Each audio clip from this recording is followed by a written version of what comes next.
శ్రావణ మాసం అయితే వచ్చేసింది. అమ్మవారిని ఎలా అలంకరించుకోవాలి అని ఆలోచిస్తున్నారా? అయితే ఈ వీడియో చూసేయండి. ఈజీగా 5 మినిట్స్‌లో అమ్మవారిని ఎలా అలంకరించుకోవాలో చూపిస్తాను.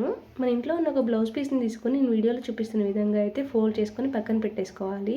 ఒక కొబ్బరికాయ తీసుకొని దానికి పసుపు, కుంకుమతో అలంకరించుకొని ఏదైనా ఒక కర్ర తీసుకొని కొబ్బరికాయనైతే కదలకుండా దానికి కట్టేసుకోవాలండి. ఒక ప్లేట్‌లో బియ్యం పోసుకొని దానిపైన మన ఇంట్లో ఉన్న ఏదైనా ఒక బిందె కానీ, కలశం లాంటిది కానీ తీసుకొని అందులో పసుపు, కుంకుమ, ఒక రూపాయి కాయిన్, పువ్వులు అండ్ హారతి కర్పూరం అయితే వేసుకోవాలి. మనం ముందుగా రెడీ చేసుకున్న బ్లౌజ్ పీస్‌ని అయితే మిడిల్ పార్టిషన్ తీసుకొని బ్యాక్ సైడ్ నుంచి నేను వీడియోలో చూపించిన విధంగా అయితే కట్టేసుకొని ఒక సెక్యూర్ పిన్‌తో పిన్ చేసుకోవాలి. మన అమ్మవారి ఫేస్‌ని అయితే ఈ కొబ్బరికాయకి ఈ విధంగా పెట్టేసుకొని వేరొక బ్లౌజ్ పీస్‌తో నేను చూపించిన విధంగా అయితే వేసుకోవాలి. మన ఇంట్లో ఉన్న జ్యువెలరీతో అమ్మవారిని మంచిగా అలంకరించుకుంటే సరిపోతుందండి. అలానే అమ్మవారిని గజరాజులతో కూడా అలంకరించుకున్నాను. అంతే అండి. 5 మినిట్స్‌లో అమ్మవారిని ఈజీగా అలంకరించుకోవచ్చు.